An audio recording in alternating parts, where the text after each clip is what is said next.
Esta é a primeira aula do segundo módulo do curso de liderança que o Ministério da Mulher da União Centro-Oeste Brasileira oferece a você.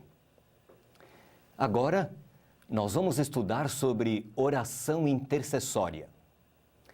Não pretendemos esgotar todo o assunto, mas creio que cresceremos em nossa experiência cristã. É um privilégio estudar a Bíblia. Isso porque ela é a verdade, a palavra do Deus vivo, do Deus Criador dos céus e da terra. Jesus disse que a verdadeira liberdade vem pelo conhecimento da verdade. Conhecereis a verdade e a verdade vos libertará. Verdade pode ser um conjunto de conceitos verdadeiros. E nós vamos estudar algumas verdades sobre oração intercessória.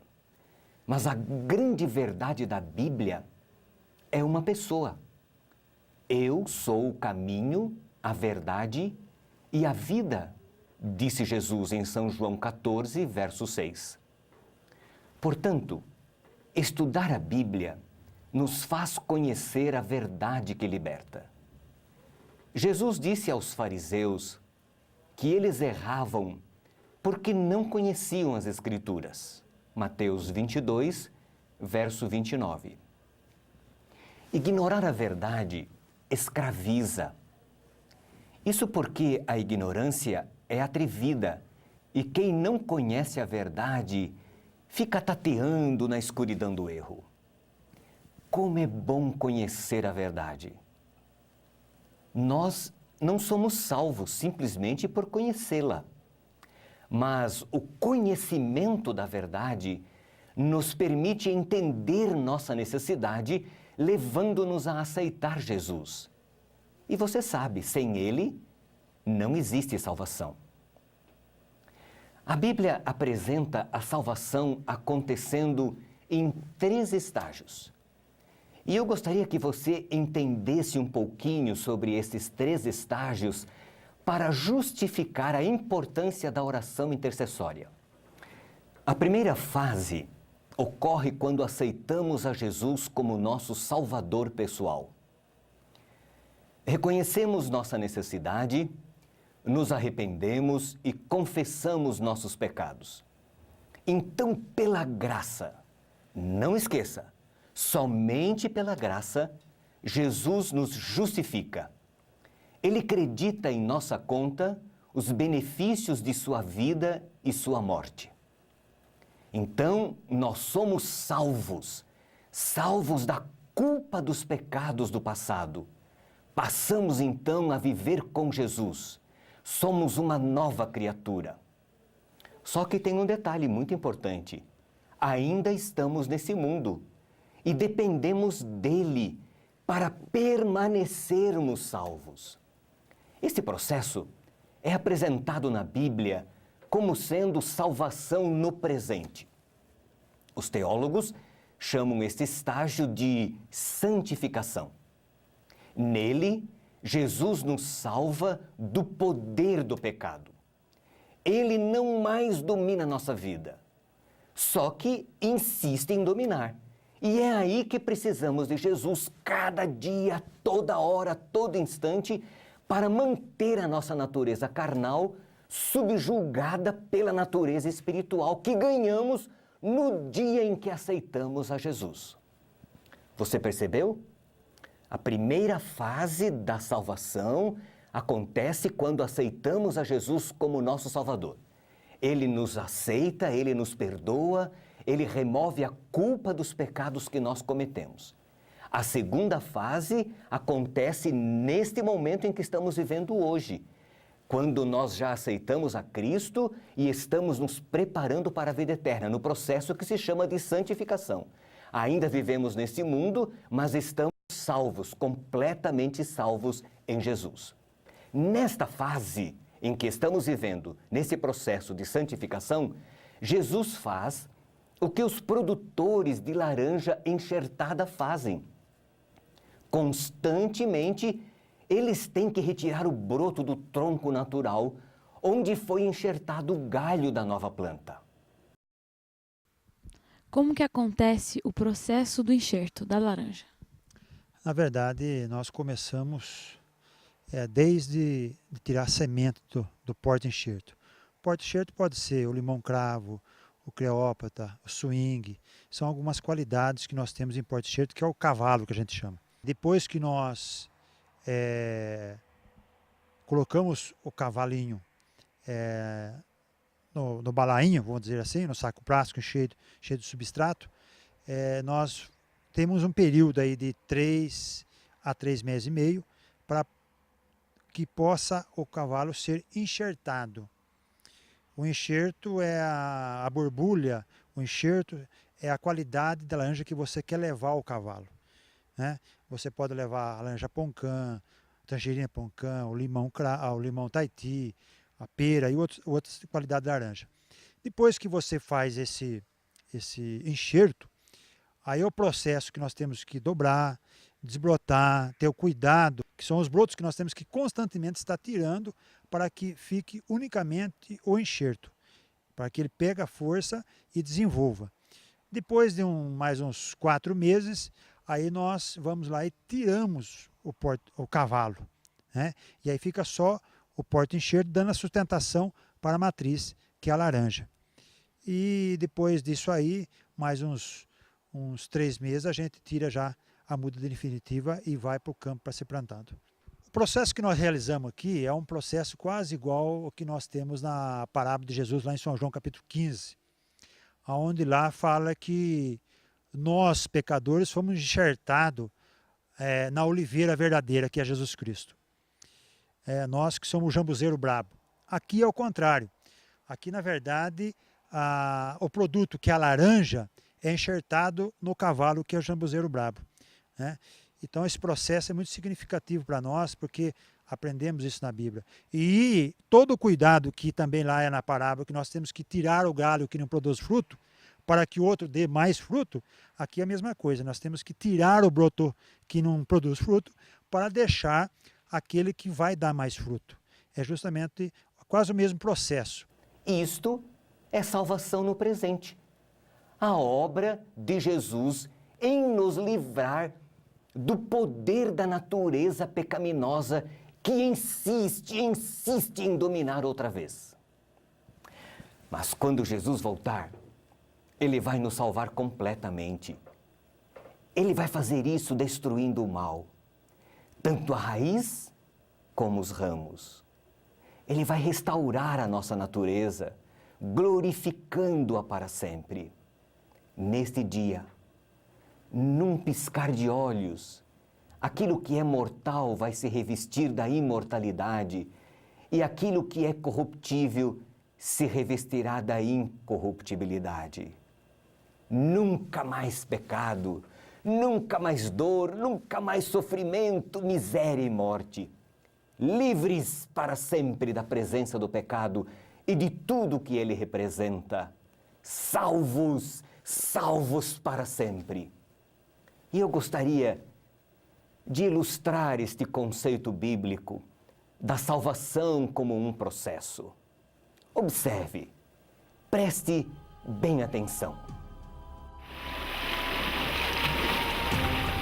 Socorro! Socorro! Socorro! Socorro! Socorro!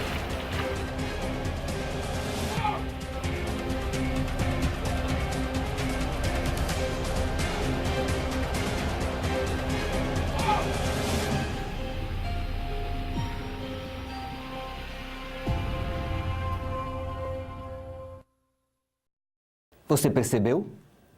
Esta é a primeira fase da salvação.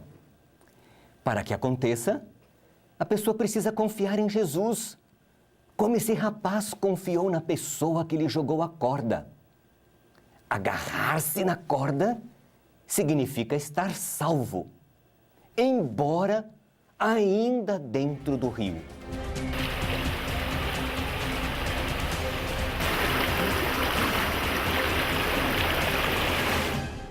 Isso ilustra a salvação no presente. Se você aceitou Jesus e segurou a corda, ele vai puxá-lo para fora. Você já está salvo, embora ainda esteja dentro do rio. As correntezas e as pedras podem lhe ferir, mas se continuar segurando firme na corda, você estará seguro. Está no mundo, mas não é do mundo.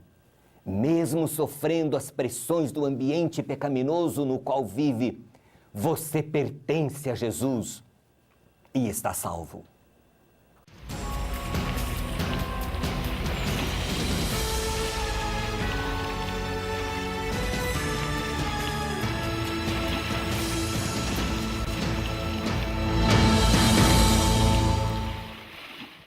Mas um dia, nós sairemos de dentro do rio. Quando Jesus voltar, Ele vai nos libertar para sempre da presença do mal e de tudo que ele representa. O rio vai desaparecer e estaremos salvos para sempre. Só que hoje, vivemos a fase de que, embora salvos, ainda estamos dentro do rio. O pecado está aí. O diabo anda em derredor como um leão procurando alguém para devorar. E, sob esta pressão, nós corremos o risco de largar a corda. Infelizmente, muitos perdem a confiança em Deus. Desistem de lutar e abandonam a fé. Para esta fase, Deus providenciou alguns recursos para que permaneçamos salvos. O mais importante deles é a leitura da Bíblia. Estudá-la fortalece nossa confiança no Senhor. Isso porque passamos a conhecê-lo e este conhecimento nos estimula a continuar segurando a corda. Outro recurso é a oração. Orar é o abrir do coração a Deus como a um amigo. Tem gente que acha que oração se limita a pedidos. É verdade que quando oramos a gente pede. Até Jesus nos incentivou quando disse: quem pede, recebe. Isso ele falou lá em Mateus, no capítulo 7, verso 7. Mas oração é muito mais do que pedidos. Oração é conversa, é diálogo com Deus. É contar para Ele o que se passa. É falar dos sonhos, das alegrias, das realizações diárias. É partilhar ideias, sentimentos e emoções. Sabe, nós precisamos da oração. Isso porque nós estamos salvos, estamos segurando na corda, mas estamos dentro do rio. E corremos o risco de largar a corda, corremos o risco de perder esta confiança em Deus. E a oração é este recurso que Deus deixou para que nós mantivéssemos contato com Ele. E às vezes a gente não sabe orar. Às vezes a gente perde esse recurso importante que Deus deixou à nossa disposição. Nós podemos aprender a orar. Um dia os discípulos viram e ouviram Jesus orando. Eles gostaram da oração e perceberam por contraste que eles não sabiam orar como Jesus orava. Então pediram que os ensinasse. Sabe qual foi o argumento que eles usaram? João ensinou seus discípulos: ensine-nos, Senhor, a orar. E Jesus os ensinou. Deu-lhes então um modelo de oração, que nós chamamos e conhecemos como a oração do Pai Nosso. Eu estou convicto de que o Mestre não queria que essa oração se transformasse numa reza, mas que fosse apenas um modelo para o nosso formato de oração, o nosso diálogo com Deus. Eu não sei se você sabia, mas a oração pode ser uma experiência coletiva ou individual. Nós oramos, por exemplo, em família, nas refeições, nos cultos domésticos. Oramos também na igreja, quando adoramos a Deus em comunidade. Oramos nos pequenos grupos de estudo da Bíblia. São exemplos de oração pública. Mas oramos sozinhos também. E quando estamos sozinhos, nós vivemos uma experiência íntima e pessoal com Deus. Jesus nos incentivou a fazer isso. Você lembra quando ele disse: entra no teu quarto e fecha a porta? Teu Pai que vê em secreto te recompensará. Mateus capítulo 6, verso 6. Em ambas, tanto na oração pública quanto na oração individual, existe a possibilidade de fazermos orações intercessórias. Mas o que é uma oração intercessória? A oração intercessória eu acho que é a mais pura das orações, porque como ela não tem nenhum interesse próprio, você faz unicamente pensando no bem do próximo. Para mim, a oração intercessória, eu acho que quando a gente intercede por outra pessoa, Deus intercede por nós. Interceder pelas pessoas, pela nação, pelo país. E isso é muito bom, porque a partir do momento que você está intercedendo, você está sendo abençoada e abençoando também as pessoas. A oração intercessória é, para mim, é o poder de Deus que flui por teu intermédio para ajudar pessoas que estão ligadas a Deus ou que não estejam ligadas a Deus. Deus é capaz de atender esses pedidos mesmo quando as pessoas estão longe dele, quando alguém intercede por elas. Tenho experimentado isso na minha vida e é maravilhoso ver essa realidade. É isso mesmo. Você percebeu? Uma oração é intercessória quando oramos em favor de alguém, quando suplicamos a Deus por outra pessoa. E esse tipo de oração, ela é bíblica. Daniel orou intercedendo por seu povo. E isso aparece lá em Daniel capítulo 9, uma longa oração. Quando desafiada pelo tio, a rainha Ester pediu que ele convocasse todos os judeus da cidade de Suzã. Pediu que jejuassem e orassem por ela durante 3 dias. Ela e suas moças também oraram e jejuaram. Depois desse período, só depois desse período é que ela foi falar com o rei. A história diz que Deus ouviu a oração intercessória coletiva e salvou o seu povo das mãos de Amã. A oração intercessória tem poder. Quando eu mudei para Campo Mourão, eu falei que eu queria contar uma história diferente de vida pastoral aqui. Tudo começou com uma oração. A casa ficou uns 2 meses vazia e a gente orando, pedindo a Deus que enviasse alguém que desse abertura para a gente falar do Evangelho, né, da palavra. A gente nunca imagina, Deus escreve as histórias, a gente não sabe como. Os vizinhos chegaram, mas não eram exatamente como os pedidos em oração. Olha, eu achei muito estranhos, muito fechados, arredios.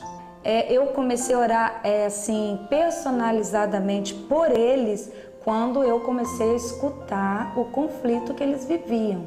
E que conflito! Lívia nem imaginava que teria sim um testemunho a contar, mas antes, uma longa jornada de oração. Os problemas chegaram até os seus ouvidos. E escutei ela falando que eu vou me matar. E ela falava, eu vou me matar, Vitor. É a solução. Porque a partir de uma discussão, chamar ia ser muito estranho. Aí eu resolvi jogar um folheto. Foi o caminho que Deus usou para que tudo começasse. Corri, peguei aquele folheto um dia sem estresse. Mas aí eu escrevi um bilhetinho assim, querida vizinha, porque eu não sabia o nome dela, eu tinha esquecido. Você tudo pode naquele que te fortalece. Com carinho, Lívia. E joguei ali por trás. Só que atrás do muro, o problema tinha nome e sobrenome, Mônica Moraes. 3 anos e meio eu tomava Gardenal. Eu fui procurar uma mãe de santo. Eu sabia que era uma coisa forte, mas não sabia o que era de tão forte. Eu vivia trancada no quarto na cama. Me fechava e ficava no quarto na cama, morrendo de medo. Tudo preto, inteiro de preto, alto, do tamanho do quê? Uma porta. Tinha uma coisa na cabeça que pra mim, eu nunca quis encarar assim, mas pra mim era uma coroa. como se fosse um anjo. Não era uma voz falada, assim, era uma voz bem sussurrava, sabe? Porque eu não podia tatuar o próprio, porque não tinha como. Então eu tatuei 2 serpentes de 7 voltas no corpo. E eu achava que era a única proteção que eu tinha não tinha noção do que era. Nunca procurei, até o dia que ele começou a cobrar. Era um inferno, mas imagine. Agora é o fim, agora acabou, agora você vai morrer. Foi nesse turbilhão de problemas, emoções e medo que o bilhete chegou ao quintal de Mônica. Vitor, o marido, encontrou o folheto e não gostou da intromissão. O Vitor pegou e estava tentando me convencer, a me acalmar e tal. Aí ele foi ali fora, achou um folheto da igreja adventista. Ele falou, pronto, você tá vendo? Você falou alto, agora tem mais um vizinho metido se intrometendo na nossa vida. E eu não via como ajudá-la. Então, a presença dela era uma presença assim, o jeito dela assustava. Mas eu recebia, olá, tudo bem? Que bom que você veio aqui. Ela falou assim, foi você que me mandou isso aqui? Ela falou assim, não é assim, é porque eu guardo o sábado. Começou a explicar e eu achei uma coisa tão diferente. Eu falei, nossa, mas o sábado, dia de ir no shopping, dia de passear, não é dia de guardar. Que guarda que é essa? Eu já tinha ido em todo tipo de quiromante, cartomante. Eu falei, bom, eu vou fazer um estudo bíblico, não custa. Os estudos começaram e o que Mônica achava ser uma doença se revelou uma posse maligna. Enquanto aconteceram os estudos, a batalha se intensificou e as orações também. Lívia não tirava os joelhos do chão. Nós somos tão falhos que a gente ora e confia em Deus. Porém, a gente é tão pequeno que a gente fica com medo. Deus coloca você no termo da tempestade, no pico da tempestade, para provar para você que a oração é que vai fazer o efeito. Quando a gente ora, Deus te dá segurança, né? Diante de Satanás, quem somos nós? Ele é muito mais poderoso do que nós, ele tem milênios de experiência, porque o que Satanás gosta é quando alguém chega o acusando. E se você não estiver em dia com Deus, ele vai jogar tudo aquilo na sua cara, na frente de qualquer pessoa. Nossa, tem hora que eu nem acredito. O resultado disso foi uma transformação completa, uma libertação. Lívia agora tem uma história para contar, uma nova vida que surgiu, bem ao lado de casa. E temos semanalmente o nosso encontro, não perdem os cultos da igreja, estão lutando para aprimorar cada dia a sua vida espiritual. A primeira vez já foi muito legal, ela já veio receber a gente na porta, conversar. A segunda vez, eu já não queria mais sair da igreja. Eu falei, é aqui que eu quero ficar. Não sei como que esse pessoal é tão animado, não sei como é que esse pessoal é tão feliz. Eu quero ter esse sossego, quero ter certeza, essa certeza que eles têm de que tem alguma coisa esperando por eles. O inimigo, ele faz você pecar e ele te cobra. E a única pessoa que não faz você pecar e te perdoa é nosso Deus. Sempre eu oro, sempre eu medito. Se eu estiver acordado, pode saber que se eu estiver quieta, eu estou meditando, estou conversando, estou pedindo alguma coisa ou agradecendo. A primeira oração da minha esposa foi muito forte. Eu chorei bastante. Eu acredito piamente que Deus, durante 37 anos, ficou brigando com o diabo. A filha é minha, não é sua. O Senhor venceu, nos amou muito e deu seu filho para resgatar tudo isso. Tem hora que eu nem acredito. Só uma atitude, né? É como se a pessoa não pudesse enxergar. E você faz com que ela possa enxergar. É uma transformação, mexe de fato. É um sonho, parece um sonho, entende? A transformação continua na vida dessas duas famílias, unidas pela oração. Dessa experiência puderam tirar lições para a vida de todos. Que não pode desistir, o inimigo ele é tão terrível porque ele sabe que a oração tem poder, ela pode em seus efeitos e às vezes ele faz a gente ficar um pouco estático para orar. Cristão morno não existe.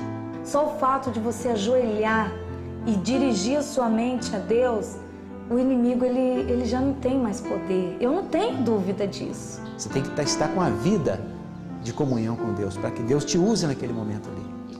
A oração intercessória é como um abraço de um amigo, um conselho de um pai. eu achei muito bonito a profissão do pastor, pois ele mostrou o caminho para nós, através do estudo. Então eu pensei, puxa, que legal seria se eu mostrasse caminho para outras pessoas também. Decidi que quando eu crescer, eu quero ser pastor. A nossa oração intercessória faz parte do poder.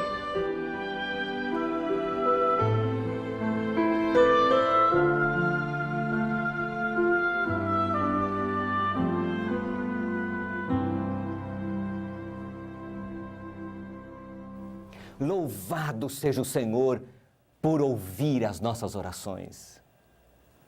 Onde estaríamos se não fosse Deus nos socorrendo nos momentos de necessidade?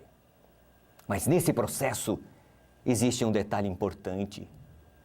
A forma como Deus atua para responder às orações intercessórias que fazemos é um mistério para nós. Ele não nos revelou. Apenas quer que confiemos nele, que oremos com fé, depositando em seus ombros a responsabilidade de agir conforme sua sabedoria. Geralmente, quando oramos por alguém, pedimos a Deus que conserte alguma coisa que se estragou. Então, nós oramos por cura, oramos por um emprego, por harmonia familiar, ou para que alguém retorne aos caminhos de Deus. Esse tipo de oração pode ser chamada de oração intercessória corretiva. E não está errado.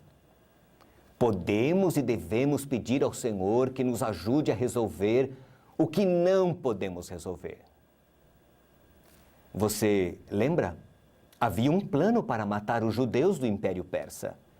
Mas eles se uniram em oração intercessória e Deus os libertou. Resolveu um problema que eles não conseguiam resolver. Só que há um aspecto da oração intercessória pouco explorada. E é a ela que eu gostaria de chamar a sua atenção. E queria que você aprendesse um pouquinho sobre esse tipo de oração. É a oração intercessória preventiva. O que é isso? É a oração que fazemos antes de acontecer, para que aconteça ou deixe de acontecer. Existe um ditado que diz que é melhor prevenir do que remediar. Esta forma de orar é claramente expressa na Bíblia. Está lá na Escritura. Só que às vezes a gente não percebe. Jesus falou sobre ela na oração do Pai Nosso. Ele disse que deveríamos orar para que Deus nos livre da tentação. Não nos deixes cair em tentação, mas livra-nos do mal. Você conseguiu perceber que é uma oração preventiva? Suplicar poder antecipado para não cair na tentação?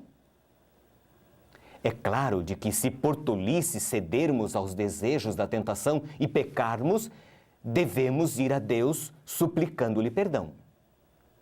Isto é oração corretiva. Mas é mais sábio pedir para não cair na tentação. E isto agora é a oração preventiva. Em Mateus, no capítulo 26, no verso 41, Jesus disse: Vigiai e orai para que não entreis em tentação. O espírito, na verdade, está pronto, mas a carne é fraca. Na oração do Pai Nosso, Jesus orientou-nos a pedir antecipadamente para não cairmos em tentação. Mas aqui, o Mestre está dizendo para pedirmos a Deus para não sermos tentados. Isto porque a carne é fraca. A natureza carnal é frágil e diante da pressão da tentação, ela pode ceder. Você lembra da ilustração do rio? Você aceitou Jesus. Você segurou na corda. Você foi salvo da culpa dos pecados do passado. Você está seguro em Cristo, mas ainda está dentro do rio. corre o risco de perder a fé. E para isso você precisa orar. Orar preventivamente, para não cair em tentação, para não ser tentado. Porque a carne é fraca, você é frágil. Mas se porventura, mesmo orando preventivamente, você ceder à tentação, você cair, peça a Deus para Ele te recuperar. Isto é oração corretiva. Mas mais importante do que esta é a oração preventiva, para não cair em tentação, para não ser tentado, para ser livrado. Senhor, quando eu tiver vontade de pecar, que eu não tenha oportunidade. E quando eu tiver oportunidade de pecar, que eu não tenha vontade. Isso é oração preventiva. É preparar-se antecipadamente. É vigiar. É buscar ao Senhor antes de acontecer, para que não aconteça. Jesus orientou seus seguidores que moravam em Jerusalém para que orassem pelo dia em que fugiriam da cidade. Orai para que a vossa fuga não se dê no inverno nem no sábado, porque nesse tempo haverá grande tribulação, como desde o princípio do mundo até agora não tem havido e nem haverá jamais. Mateus 24, versos 20 e 21. Um princípio de oração intercessória preventiva que também é válido para nós hoje. Você ora pelos dias difíceis do futuro? Antes de acontecer? Jesus orou preventivamente por Pedro. Eu, porém, roguei por ti, para que a tua fé não desfaleça. Lucas 22, verso 32. Jesus sabia que Pedro seria severamente provado. Por isso ele orou para que não perdesse a fé. Tenho certeza de que essa oração fez diferença na vida dele. Na segunda carta que Paulo escreveu aos Tessalonicenses, ele pede aos irmãos que orem por ele para que a palavra do Senhor se propague e seja glorificada. 2 Tessalonicenses, capítulo 3, verso 1. Oração intercessória preventiva pelo sucesso do evangelismo. Que tal se você agora partilhasse com a pessoa ao seu lado uma experiência que você viveu de oração intercessória? Eu vou lhe dar 5 minutos para você fazer isso. Procure ser claro, direto e objetivo.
Não é gostoso a gente partilhar o que Deus tem feito por nós? Nosso Deus é maravilhoso, né? Mas eu queria sugerir uma coisa para você. Ore preventivamente pelos seus filhos.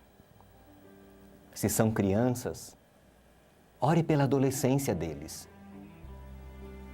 Ore pelo companheiro ou companheira que um dia haverão de escolher. Ore pelos amigos que terão, pela profissão. Ore por sua saúde antes de perdê-la. Ore pelo seu trabalho, pelo seu patrão, para que Deus o abençoe de tal forma que tenha condições de continuar lhe empregando. Assista agora esse testemunho sobre o poder da oração intercessória. É um interessante vídeo que vale a pena para a gente reflexionar e pensar no que Deus é capaz de fazer pelos seus filhos, por aqueles que o amam. Minha história começou há 12 anos atrás, quando eu me casei com meu esposo. Nem eu nem ela, nós éramos da igreja. Aí, alguns meses após, ele começou a frequentar a igreja adventista por influência dos pais, que ele conheceu por meio dos pais dele. E foi dali que eu comecei a me interessar também pelo estudo da palavra. Eles me deram estudo, eles que me mostravam sempre slides para mim. E eu comecei a frequentar Testemunho de Jeová, que eu já havia frequentado, porque minha mãe sempre foi Testemunho de Jeová. E quando eu me decidi por batizar, foi quando ela também se decidiu por batizar lá na outra igreja. Então, durante todo esse período, nós ficamos, ela na igreja dela e eu na minha igreja. E eu sempre com essa preocupação. E como é que vai ser os nossos filhos? Vão estar divididos. Eu tinha muitos estudos bíblicos, saía muito no campo, então eu era bem ativa na minha religião. E Charles fica me chamando para ir para a igreja, eu não quero ir para a igreja, eu quero ir para o São do Reino. Queria bombardear, falava de qualquer jeito. Falava, você tem que fazer isso que é certo, está errado. Então eu percebi que dessa forma agressiva, de querer despejar tudo para ela, todas as informações que eu recebi, eu queria falar, e achando sempre que ela estava sempre errada, sempre que estava com a razão. E eu sofria muita perseguição de alguns adventistas. Aconteceu alguns problemas com a igreja, e ela teve uma visão completamente diferente. E isso me causou uma certa antipatia neles, que fizeram com que cada vez mais eu me afastasse. Então só me restou uma coisa, orar. Só me restou orar. Aí apareceu uma oportunidade de ele trabalhar na Associação Rio de Janeiro Sul, e ele passou a ser o gerente financeiro das escolas, da rede de escola. Então isso nos obrigou a mudar para Campo Grande. Sair daquele ambiente, onde ela viu uma coisa ruim, ali um testemunho ruim. Eu sempre fui preconceituosa porque me tratavam com preconceito, então era uma maneira de eu reagir. Aí em fevereiro, eu mudei em junho, e em fevereiro teve o retiro dos funcionários. Foi quando a minha visão começou a mudar. Ali eu conheci pastores que trabalham na associação e funcionários em comum, que me mostraram outros tipos de adventista. Me apresentaram uma outra religião que até então eu não conhecia. Conheci pessoas que não eram preconceituosas com a religião que eu tinha, que me tratavam de igual e me respeitavam por eu ser de uma outra religião. Então ela começou a ver a igreja adventista de forma diferente. Então, quando foi em final de março, começou a funcionar um pequeno grupo aqui na minha casa. Eu vou ser sincera, não me agradou a ideia, porque eu gostei das pessoas, mas são muitas teorias, muitos princípios diferentes. As Testemunhas de Jeová não acreditam na Trindade, e o primeiro estudo feito aqui do pequeno grupo foi a respeito da Trindade. Então, eu não falava, eu só ouvia e me calava. Aí, quando foi em julho, meu esposo foi participar desse congresso espiritual de 41 Madrugada com Cristo. Então, eu comecei a ver os testemunhos das pessoas que oravam 40 noites e dos milagres que Deus tinha feito. E foi aí que eu comecei também. Falei, não, já que é para... Eu quero ter... Eu orei a Deus e falei assim, ó, se é dessa forma que o Espírito Santo vai tocar, eu quero realmente ver se é isso mesmo. Então, eu comecei a fazer as 40 noites. Então, o que acontece? No primeiro dia, a orientação é, você tem que falar para a pessoa que você está orando por ela. Aí, quando chegou no domingo, ele falou assim para mim que se eu sentisse alguma mudança a partir daquele momento... Porque eu vou estar orando por você. e durante 40 madrugadas eu vou estar orando por você. Que eu não ficasse assustada porque seria o Espírito Santo agindo. E ela olhou assim para mim, não deu muita importância. Porque eu não acreditava. A minha religião era outra, os meus conceitos eram outros, então eu não acreditava muito nisso. Aí foi que eu comecei. Toda madrugada eu levantava, fazia minha lição, a apostila que eles deram para a gente aqui no hospital, e sempre pedia por ela, para que Deus tocasse no coração dela.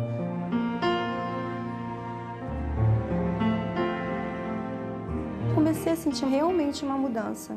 E ela, no segundo dia, ela já começou a mudar. Ela já começou a ouvir as músicas que antigamente ela não ouvia, as músicas da nossa igreja. Eu comecei a sentir uma vontade mais de saber a respeito de coisas que se contradiziam. E aí eu fui começando a ver a transformação dela. Só que na minha cabeça começou uma grande confusão. Porque quando você está, no meu caso, há 11 anos numa religião, você acredita que você está praticando a verdade. E para você largar a mão daquilo tudo que você aprendeu, é muito difícil. Então eu comecei a estudar sozinha, porque eu sempre gostei de eu mesma correr atrás das questões que me aguçavam a curiosidade. Então eu descobri a respeito do sábado, foi até junto com a minha mãe, que é testemunha de Jeová, nós descobrimos juntas. Aí eu parei de frequentar o Salão do Reino, que lá não se diz igreja, se fala Salão do Reino. E aquilo foi me deixando cada vez mais triste, porque eu era uma pessoa ativa. E eu já não aguentava mais, e cada vez mais eu aprendia mais coisas no pequeno grupo. Eu me apaixonava cada vez mais pelas pessoas e ficava até conversando com a minha mãe, poxa, mas se a verdade estivesse com eles, eu te garanto a senhora que eu já seria uma adventista. Ela, pois é, né, minha filha, mas não está. Aí surgiu a oportunidade do Ministério da Mulher, o encontro do Ministério da Mulher lá, e as pessoas falavam para mim, Charles, leva ela que vai ser muito bom, ela vai se familiarizar mais ainda com as pessoas. Aí a Elaine conversou comigo, vamos, Flávia, vai ser muito bom. A gente estava até com um pouco de dificuldade financeira para ir, mas eu falei, não. Eu orei a Deus, falei, Deus, se o Senhor tem planos, ela vai nesse encontro. E ele, por favor, meu amor, vamos um pouquinho, vamos sair só nós dois, a minha mãe vai ficar com as crianças, vamos passear, só para você ver o hotel bonito. Aí eu fui com esse intuito realmente de ver o hotel. Falei assim, eu vou, tu fica lá na palestra, eu vou pro hotel. Vou ficar lá, descansando um pouco. Aí ele, tá, então tá bom, então vamos. Aí quando chegou de manhã, no sábado, nós chegamos na sexta-feira à tarde, passeamos, eu conheci o hotel, muito bonito. Vi um monte de mulher junto, todo mundo sorridente, uma abraçando a outra, perguntando, de que distrito você é, qual é a sua igreja, não? Todo mundo perguntando, você é adventista? Eu não, sou testemunha de Jeová. Mas que bom, seja bem-vinda mesmo assim. Aí quando chegou no sábado de manhã, teve a palestra da Dilene, né? Ela estava assistindo todos os dias as palestras com a professora Edilene. Ela abordou a questão de que sempre temos pedidos a Deus, orações que nós fazemos que não são atendidas. Mas por que será que elas não são atendidas? E eu já vim orando a Deus para Ele me mostrar. Então ela falou, se nós tivéssemos algum pedido para fazer, que nós fizéssemos naqueles 2 minutos decorrentes, que depois ela iria orar junto conosco, que nós fizéssemos uma oração silenciosa e pedíssemos por isso. Ela falou, Senhor, eu quero uma resposta agora. Porque eu não poderia deixar para amanhã ou para depois o que eu teria que fazer, porque teria que ser na hora, porque eu precisava daquela resposta na hora, eu não aguentava mais ver o meu marido sofrer pelos cantos e eu sem saber o que fazer. Então, logo após o que eu acabei de orar, a Dilene continuou, aí falou. Para aquelas pessoas que estão indecisas, para aquelas pessoas que de outra denominação que estão indecidas, a resposta de Deus é agora. Você pode se entregar agora, você pode agora tomar sua decisão. Então ela entendeu que essas palavras, por ela ser uma pessoa de outra denominação, de outra religião que estava lá, ela entendeu que Deus estava falando para ela. Então quando eu ouvi aquela oração, eu gelei, eu não sabia, eu falei assim, meu Deus, uma resposta tão rápida. Será que eu sou merecedora? Porque eu usei essas palavras na minha oração, o caminho e a verdade. E que Ele me explicasse. Então Deus me respondeu de uma maneira bem direta, olha minha filha, o caminho e a verdade é esse. E que Ele queria que eu seguisse aquilo, então eu gelei. É engraçado que eu estava escutando uma pessoa chorar, sabe, de soluçar do meu lado, só que eu nunca estava desconfiando que era ela. Só que chorava, e eu querendo orar e a pessoa soluçando, de chorar, de soluçar. Eu falei, gente, que essa pessoa... Só que eu não abri o olho, eu continuei a minha oração também. Aí, para completar, começou a tocar aquele hino, falar com Deus, aí eu desabei. Foi aí que quando eu abri o olho, eu vi ela em lágrimas ali, soluçando, e a gente começou a cantar o hino. E quando nós saímos dali, foi quando a gente estava caminhando assim pelo jardim ali em Poços de Caldas, foi quando ela parou, ela falou assim, Charlie, eu preciso falar com você. Aí ela...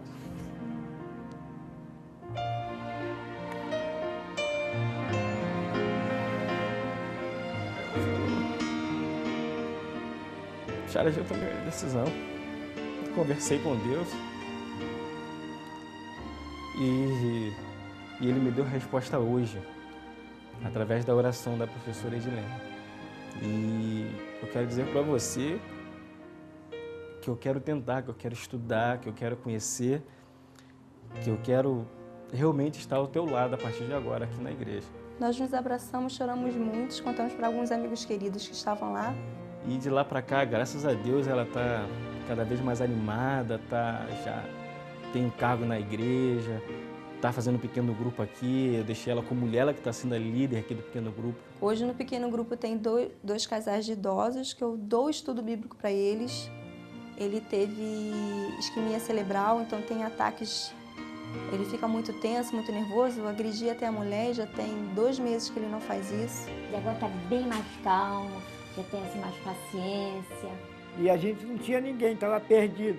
Ninguém entendia até mal o meu nervoso às vezes, né? Podia entender mal. E não é. Era só uma questão de alguém vir para poder dar a paz a gente.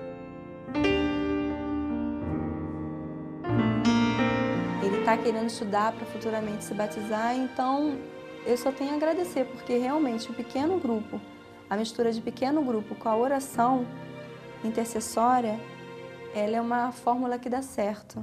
E eu só tenho muito a agradecer a Deus, né? Por quê? Porque a resposta veio.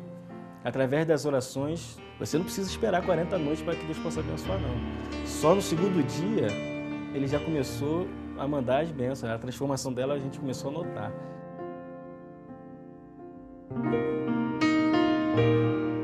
Mas a maneira com que as pessoas me aceitaram do jeito que eu sou, sem preconceito, me fez ver a religião adventista com outros olhos, que até então eu não tinha. Sou muito grato a Deus. Eu não tenho palavras para agradecer a Deus por essas bênçãos que Ele derramou na nossa vida. Então eu agradeço muito a Deus, por Ele ter me mostrado pessoas, por Ele ter me auxiliado, me feito ver as verdades que até então eu não conhecia.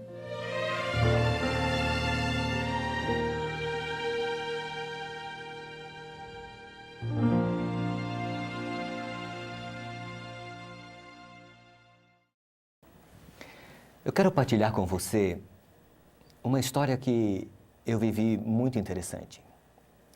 Uma vez eu estava fazendo o casamento de uma moça e no momento da recepção a mãe dela se aproximou de mim e começamos a conversar.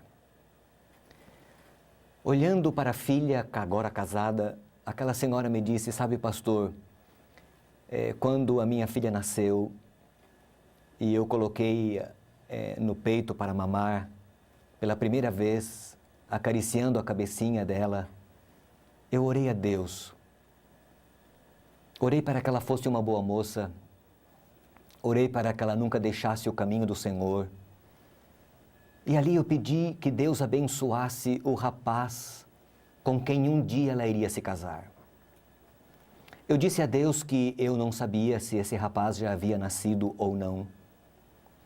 Eu falei ao Senhor que o Senhor sabia e que o Senhor abençoasse este homem com quem um dia a minha filha haveria de se casar. Durante anos eu orei por esse rapaz, orei por sua mãe, por seu pai, e os anos se passaram. Um dia minha filha disse que traria para que eu conhecesse o seu namorado. Eu fiquei preocupada, ela disse.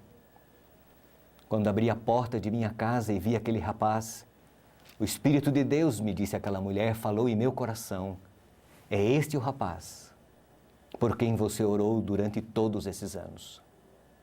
Pastor, disse-me esta mulher, o rapaz com quem você casou a minha filha foi o rapaz por quem eu orei a vida inteira. Este é o poder da oração intercessória preventiva de uma mãe. Irmã, você que me assiste agora, que tem filhos, você não tem ideia do poder que suas orações têm. Eu vejo muitos pais orando para que seus filhos voltem para Jesus. Mas eu fico triste porque às vezes eu não os vejo orando pelos filhos que estão na igreja, para que nunca abandonem os caminhos de Deus. O que é melhor? Prevenir ou remediar? É claro que temos que orar para que retornem, mas é muito melhor orar para que não saiam da igreja, para que permaneçam firmes na fé. Irmã, ore pelos seus filhos. Ore antes. Ore por eles agora, para que Deus os preserve, para que Deus cuide, para que Deus proteja, para que Deus dirija e conduza a vida de seus filhos. Coloque na sua vida de oração intercessória, íntima, pessoal, a oração intercessória preventiva. Quando Jesus estava indo para o Getsêmani com seus discípulos, o Mestre orou por eles, junto ao ribeiro do Cedron. Esta oração está no Evangelho de João, no capítulo 17. Ali Jesus orou não só pelos seus discípulos naquele momento, Ele orou por você, orou por mim. Nós nem existíamos. Não rogo somente por estes, mas também por aqueles que vierem a crer em mim, por intermédio da sua palavra, a fim de que todos sejam um. E como tu és, ó Pai, em mim e eu em ti, também eles sejam em nós, para que o mundo creia que tu me enviaste. Esta foi a oração intercessória preventiva de Jesus. Ore. Perseverai em oração. Mesmo que aparentemente Deus não esteja ouvindo sua oração. Porque às vezes você poderá ter esta sensação de que Deus abandonou você, porque você ora e parece que suas orações não são respondidas daquele jeitinho que você gostaria que Deus respondesse. Lembre-se de que os pensamentos de Deus não são como os seus pensamentos. O profeta Isaías, no capítulo 55, versos 8 e 9, falou sobre isso. A sua percepção é superlimitada. A de Deus é infinita. Por isso, continue orando. Não exija nada do Senhor. Não dê ordens. Apenas submeta-se a Ele. Exponha suas necessidades. Fale de seus sonhos e espere no Senhor. Os que confiam em Deus renovam as suas forças como as águias. Isaías 40, verso 31. E lá no Salmo 125, verso 1, a Bíblia compara os que confiam em Deus como os montes de Sião que nunca se abalam. Nesta primeira aula, nós falamos sobre oração, mas sobretudo sobre o poder da oração intercessória. A oração intercessória preventiva. E eu gostaria que você incluísse na sua vida devocional, na sua experiência diária com Deus, a oração intercessória preventiva. Sabe por quê? Porque você foi salva por Jesus Cristo. Mas você ainda está neste mundo, precisa dele. E aí tem esse recurso, a leitura da Bíblia e a oração intercessória. Mas, sobretudo, a oração intercessória preventiva. Orar antes, expor ao Senhor antes as suas preocupações, para que Ele, segundo a sabedoria e a graça dEle, conduza a sua vida. Eu gostaria de fazer uma oração com você. Eu gostaria de pedir que Deus ajudasse você a incluir na sua vida esta experiência da oração intercessória preventiva. Vamos orar? Querido Pai, nosso Deus, muito obrigado pela oportunidade de conhecer o Senhor, de sermos salvos pela graça de Jesus e fazermos parte dos remidos do Senhor. Louvamos o Teu nome porque nosso nome está escrito no livro da vida. Mas ainda estamos neste mundo e o Senhor conhece as nossas lutas. Abençoa Teus filhos, Senhor. Abençoa de maneira especial estas Tuas filhas que participam deste seminário, desse treinamento especial. Ajuda estas para que sejam sábias em incluir na experiência religiosa de cada dia a oração intercessória preventiva. Abençoa os filhos, abençoa a família, o lar, cuida de cada uma delas, dando-lhe saúde, Tua proteção e a Tua graça, e que sejam sempre fiéis e obedientes a Jesus, que nunca soltem da corda, para que um dia, quando Jesus voltar, sejamos todos salvos para sempre do poder e da presença do pecado. Oramos, confiantes na graça do Senhor, em nome de Jesus. Amém. Bom treinamento para você. Continue prestando atenção nas aulas que virão, mas sobretudo colocando em prática essas orientações, para que você possa crescer cada dia na graça e no conhecimento de Jesus. Que Deus te abençoe. Amém.